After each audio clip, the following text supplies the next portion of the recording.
Ụmụnne kete kunjine mangashe osani chabofu. Marube kweshe because if you can add it for too much. Before kunjine meweshi anyabu Igbo, kenishibu Igbo. But now kunjine ba mangashe osani chabofu. Anode falling eso falling the Igbo, not if wewe. And the nebu sanche osani chabofu. So only if the difference between only if the che between many on Igbo. Ka wuri ne phobia anyị bụ anyị ndị data na anyị Ndokwa na nchuwe anya abụ Igbo chi kene bụ Igbo asa abụ onye Igbo onwe ife dane ọsancha bụ nwanne biko nyo ebe ne bụ na adịne ka imaji bụ onye Igbo n'Igbo ka chi nepụsa. Hello beautiful people, it's your finest again, Chukwuemeka. I am the Unify Igbo's Noun proponent, and I am welcoming you to yet another edition of the Unify Igbo's Noun project. It is a campaign and it's in full-fledged. We are going places, we are traveling, we are locating and discovering the Igbo people who are scattered all over Nigeria. From Nigeria, definitely we are going over to the African countries that has Igbo people. Just join me. Support this project, support this campaign so that we can discover more and unify the Igbo people. Seated right here with me is a true son of Ndokwa and Nyoma. Nyoma are people that are found in Delta State, the Igbo speaking people, the Igbo people of Delta State. So please introduce yourself to us. Okay, my name is Mr. Augustine Osakwe. My native name is Onyeloni. From Akokono, area of Delta State. That's Ukwuani to be precise. Okay. So, my brother, I welcome you too. Thank you. Thank you. Yeah, I like that. I like the confidence. Okay, let's start with your you said your name is Onyeloni. Onyeloni. What does it mean? Onyeloni means who knows tomorrow. Onyeloni. Yeah. Onyelo. Okay. Okay, Onyelo. Onyeloni. Onyeloni, who thinks so? Who knows? Okay, who thinks so? Kifilo. That's Kifilo. Yeah. Okay. It's good to understand that perfectly. You know, brother, I know you must have discovered my program and my project, which is the Unify Igbo's Noun. Yes. I am passionate about the Igbo people and how to unify them. Do you speak Igbo? Igbo? No, I don't speak Igbo. What do you speak? I speak Ukwuani. Okay, you speak Igbo. Igbo in Ukwuani. Yes. Wait, let's understand this because it's sensitization. Okay. You speak Igbo. The language is Igbo. Yes. In Ukwuani dialect. That's true. Is that true? Yes. No, we must understand. We must establish this fact before we proceed. Let's understand what we speak. Okay. Me, I speak Igbo.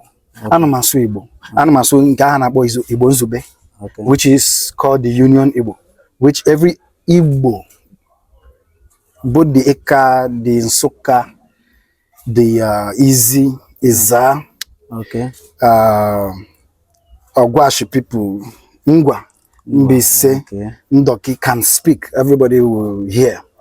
But if we come to speak our own dialect, I have a different dialect from you. Okay. That is, you have a different dialect from me. It is under same one umbrella language, Igbo. One umbrella ethnic language, Igbo. Yes. Igbo is the ethnic group. Ndokwa is the tribe in that ethnic group. Just like we have the Ukwere people. Yes. Have you heard about the Ukwere people? Yes, I've heard about. Have you heard about the Eche people? Yes. The Oba? Yes. Huh? Yes. Ndoni. Ndoni is part of Ndokwa. Yes, right? Ndoni part of Ndokwa can speak the same language with us. Ndoni can speak the same language. Yeah. Okay, yeah. It's not a language, it's dialect. Dialect. Okay, now. Kai jiri go di so nke gi. Okay. Kam na so. Okay. Ndị be anyị de lo no de onodo ụka ọma mmenwu no efa mbo nyelo ni mbo onye akụkụ nọ n'ime Ukwuani Delta State. Ya bụ onodo ahụ so ncha do ụka ọma ndị be anyị o ne nwena anyị na ya kpọnụ nshi ko ọmara egide anyị ka ọmara ebe nshi na bịa. So chukwa be me ya bo ogaba fu okite isi kunsula na dikete abo ka kenegide igwe ya mbene before na me bo na abo Ukwuani soko na eji oje gbamala ụzọ na eye ni onye ọbụla ka na ma ya bụ na agbara anyị na amarife dị na ani ọsọ ani ka mari ya bụ ka mari onye na ani ya so mmebụ nwa ọnụ onye loni be fam Ukwuani mbeneni afem bụ Chukwuemeka abụmonye njeri nke nọ na Imo State. Asotamia? Yes. Okay, all right, you know. Yeah. Ihe na ọmụmụ ofu ndị, ofu asụsụ, ofu ire, mana ọ na anyị na-asụ n'olu mana anyị kwuo kwara ọwụrụ ofu. Ana m akpọku ndị Ukwuani, ụmụ Ukwuani ebe ọbụla unu unu elele anya na ana m asụ iche. Ana m asụ Igbo nke m iche. Mbido isu mbiri, amashi gị ishi nne ele mkpannure. Nnọpụtara ele tunu she emege. Ihe anyị na-emewo iji jikọ Igbo ọnụ anụjani ya nakwa ya otu hụ ka o si no otu hụ ka o siriri onye Ukwuani ga-asụ olu Igbo n'Ukwuani, onye mbiri ga-asụ olu Igbo na mbiri, onye Owerri ga-asụ the same thing, otu hụ ka o si ejedo, onye Ikwere ga-asụ olu Igbo ga-asụ Igbo n'olu Ikwere. Ihe ji emege ihe ndị ewu ka anyị niile bido I form a very huge, one cultural awareness, one cultural affiliation. IGD culture, IGD language. Because otu amuna wenu nweke shinode onye loni. Yes. I ga-agba izu ihe ọbụla ọsọrọ ga agụmanụ. I ga-agba izu ọbụla anyị gbara ya ọnụrụ na anyị. Sọsọ mụ na ya ga-anị ya. Ọ wụrụ onye na-anụ Igbo. Onye na-awụ onye Igbo aga anị ya mana ị hụrụ ọ bụrụ na Igbo ihe ọsụrụ onye ọbụla wụrụ izu ka anyị na-agba ka agbagodo onye Nsụka ọ ga-anị ya izu anyị emebiele. Ọ bụrụ na ya agba izu ya sụọ Ukwuani ka anyị megide onye Ikwere ga-anụ ihe a onye Ikwere ga-anụ o mebiele. Ọ bụrụ na ya na plan imerụ onye Ikwere ahụ ma ọ onye eche ọ ga-anị ya so ka ezigbo n'otu o si wụrụ datị na ife ile na ị na-asụ ihe ọzọ ele ihe ọzọ ahụ ị na-asụ ihe na-asụ okwu Igbo ị na-asụ Igbo n'olu Ukwuani. Anyị ga-eji asụsụ a jiri mekọ onwe anyị ọnụ. Anyị ga-eji asụsụ Igbo jiri mekọ ihe ọbụla anyị na-eme jikọọ ya ọnụ. Our political woes, we can use this language to correct it. Anyị ga-eji this language jiri mejie ya. Ọ ya wụ ihe anyị ji bido this Unify Igbos now. Anyị ga na-elocate youths dịka ndị a onye ekwerele na onye ama ọ ma na onwe ihe dị iche ya na onye ngwa ihe dị iche wo na ọ na-asụ Ukwuani na o nwere nri otu ndị Ukwuani si eshi nri ihe a na-akpọ ofe ndị ngwa nwere ihe a na-akpọ ofe ha na-akpọ ofe mmiri mmiri nke ihe na-akpọ ofe na ofe ofe otu ofe chere ofe wo ofe ebe niile bete ndị ngwa na-akpọ mmiri ndị Ikwere na-akpọ mmiri wiri. Ndị o nwere ndị na-akpọkwa ihe ọzọ bete abịa na ofe ihe ofe kwe na ata mmiri ka ihe na-akpọ mmiri anyị nwe na-akpọ mmiri ndị ebe a azịna onwe ndị na-akpọ mmiri na-ata so bete ihe na ka ihe na-akpọ God Chukwu ebe niile ebe ọbụla ị gawara ọwụzi Chukwu ga na-akpọ God mana na ị pụọla n'ala Igbo mana provided nínú n'ala Igbo ebe niile ahụ ala Igbo mana ịka mana ịgba nke nụ na Edo steeti mana akpanya nke nụ na Kogi ụmụnne anyị niile ahụ na-akpọcha God Chukwu. Onye ọbụla na-akpọ Chukwu mana na ọwụ onye Igbo bet isi na iwu onye Igbo kedu ihe na-akpọ Chukwu gwa ya ihe na-akpọ Chukwu gwa ya ihe na-akpọ God ebe ahụ ka anyị si defeat ihe so but then ihe gbasara ihe Unify Igbos a ọwụ ka onwe onye anyị na-emerụ ahụ onwe onye anyị na-emegide onwe onye a na-ana ala ya onye ọbụla nọ na nke ya mana ihe a na-ekwu ose ngwa awa onye Igbo oke maybe onye Ukwuani na-aghọta gasị that Igbo man ịnụrụ nga a na plan say Igbo people are bad, Igbo people they come collect gị kwuru soro kwe say shebi those Igbo people na you ị na-akọ onwe gị ọnụ amụ onye Ukwuani ma onye ngwa ma onye mụrụ onye Igbo ibe ya onwe ya ka ọ mụrụ ya emu ahụ ọ gwara onye Igbo onwe ya. Yes. So mgbe ị nụ say na these Igbo people go kill them, gị nọ say we go kill them. Ọwụ no nke ihe ha gị.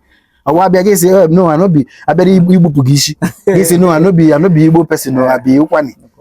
Abeg anyị ga-anọ. Anyị bịa na Lagos ihe niile ahụ ọmụ Igbo. Ọmụ Igbo, that's right. Dị iche from ọmụ Igbo. Dị iche. That river cross through. Akpọrọ River Niger. Ọwụ separation. Ọ na ihe river. Ọwụ sọsọ ebe ahụ ka ọ gwere obodo nọ n'obodo as in mmiri gafekwere. So onye ọbụla werele based on that particular criteria jiri na differentiate, then they decide, we decide that all those places who ala Igbo. Alụkwa ala Igbo. Onwe onye na ibe ya ala. Onwe onye asị kwụsị ime ihe, kwụsị ịzụ onye Ukwuani zawa nka mba. But ka anyị ghọta ihe ụda umbrella body ji anyị. Chi ahụ ji anyị, we have to understand it. Ndị Ukwuani na-eme a lot of ha na-eme Ikenga, we are doing Ikenga. Ha na-agba mmọnwụ. Mmanwụ anyị ya bụ omenala anyị bụ Kpalabọ. Kpalabọ. They just like a mmanwụ you carry for yes. So nke a na-apịa mma. That's true. So ke omenala ike ya ka anyị na-eme na Ukwuani. Now omenala nke ahụ o nwere ndị na-eme ikeji. Na-ata o nwere ndị na-agba ekpe. Ukwuani na-agba ekpe. Mụ ambiri a na-agba ekpe. Na-ata but ndị na-agba ekpe wuo ndị Ndoki, ndị Ụmụahịa. Na-ata ndị Ibeku ha na ndị Ụmụahịa ndị na-agba ekpe. Omenala Igbo wuo ke na-ata ndị na ndị onwe ndị na-eme nke ha nwe bet ị garuo ha niile ahụ yiri ofu ihe as in ndị na-eme nke ha. Everybody will got their own. Unu na-eri ji. Na Kedu otu unu eri ji? Iji get like not sọrọ m Igbo. Ife anyị ji na-ememe ji enwere ọ dị ka ya bụ odo ka anyị na-akpọ ife ka odo that's mortar. Okay, odo. Okay. So that's let me tell you how they do. Soya na Ukwuani. So ele anyị na-eme anyị na-ewere odo deme bụrụ ekoshi na egwu agweta ji anyị abịa eshi ofe ji kebe onye bebere anyị bebere na-eri wit ji. Yes. Mmemme kemgbe mmemme a na-eme. Mmemme anyị na-eme bụ kedu mgbe ọwụ n'ọnwa kedu n'ọnwa gị na like October. Okay, na October niile. Every October. October like October 12th. Ka anyị na-eme efe na anyị na-asụ iji onye ọbụla enwere ọkparụkụ ka so ama ncha na-eji ụna. So iru ebe onye ọbụla na-eburu iji na-eje ibe ọkparụkụ. So arụ ebe ọkparụkụ agọghị onye ọbụla isukpụla anyị ọgọghịta ya ndụ ebudo iji ibusani. So ibudo onwere ndị ọma ama niile dị n'ime obodo anyị na-ezu n'ụbọchị ka na egwu nri ji na-asụ nri ji ịsụta asụ ama ncha na ụnochie ọsọ ikorobịa nọta ụnochie onye nwụta bụ ijinu obo na-eke na ihe onye ọbụla kedu bụ omenala anyị anwachi n'Ukwuani. Ukwuani mbene ni. Okay, nwanne ihe anyị na-eme like m kwuburu ka anyị jikọ onwe anyị ọnụ and ihe ọ wụziele ihe okorobịa ọ wụzi ihe ndị nna nọ na ụlọ ike na-agwụla anyị nwawo ndị ike dị asị ka were ụkwụ gawa anyị were ụkwụ gawa asị ọ bụta ihe ọgụ na mgba anyị alụọ ya. So ọ ihe gụwa na-aghọtara m asị na m kedu ihe adịmiche from you o nwere ihe m ga-ana gị aga m ananụ gị nwunye gị aga m ana gị ala gị ihe m na-ekwukwe wụsị onwe ite aha isi anyị mekọ ihe a na ndị Ukwuani ama m ọtụtụ ndị Ukwuani ga-ele ihe anyị na-emepụta na ha nwa ga-aghọta na n'ọkwa ofu ndị anyị ebido mekọwa ihe ọ wụrụ wepụta ofu echi n'afọ anyị ga-erikọ ji ọnụ anyị ga-erikọ ji onye Igbo niile apụta ọwụ a ga-eme ya na Delta steeti a ga-eme ya na Asaba a ga-eme ya na Igbanke a ga-eme ya na Igweọcha Port Harcourt nke Rivers steeti a ga-eme ya na Enugu a ga-eme ya n'Imo ma ọ bụ na Ọnịcha ma ọ bụ na Nnewi Igbo niile ahụ agbakọta ebe ahụ, onye ọbụla eburu mmanwụ ha bịa anyị rie ji ya wuru ihe Igbo emechaa n'afọ nke aga na afọ ọzọ eme ya na obodo ndị nke ọzọ emechaa na obodo ndị nke ọzọ eme ya.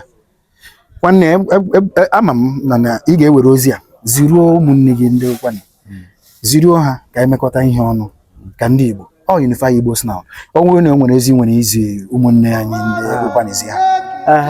Ụmụnne m kete kunji ne mangashe osanye chabo fu marube kweshe because if you can add for too much before kunji me weshi anyabu Igbo kunishi bu Igbo but na kunji ne ba mangashe osanye chabo fu anode for eso fu ndi Igbo no dey well and the nebu sanche osanye chabo fu so onwe ife the difference between onwe ife the che between many onye Igbo ka wuri ne ophobia anyị bụ anyị ndị data anyị ndị ọkwa nsọ anyị abụ Igbo chikene bụ Igbo anyị bụ onye Igbo onwe ife dane ọsancha bụ nwanne nwanne biko nyo ebe ne bụ na adịne ka ịmachi bụ onye Igbo n'Igbo ka chi nepụsa utati oke ngwa wee kpọ n'Igbo ke bike Ukwuani ka pụsa gara ke bụ Ukwuani akọba na data ife ebe ije obodo Igbo utati Igbo ụmụ ebe ji na mala anyị so anyị bụ ndị Igbo anyị ndị Ukwuani Mbenenio Ajenio Otofeni. Mbenenio Ajenio Otofeni. Thank you. All right. Udo. Ana Mario ndị Igbo biko nu na-atụnyere na anyị na ihe anyị na-eme. Na-ekesasị n'ozi a. Na-ekesasị na ya. Anwekwe ọ pụtara gị ego nye na anyị ka anyị jiri na-aba na mba. Mana maka na ihe a ọ bụrụ na anyị ahụ ego eji agba moto, anyị ahụ ego iji egota mmanya anyị ga consultation aga ahụ ndị nna na ndị okenye na ndị eze na ndị ji ofu ọkwa na abụọ ọ ga-aga biko ana m arịọ na-atụnyere na anyị ego ka anyị jiri na-aga na-ekesasịkwara na anyị ozi a. Mbenenio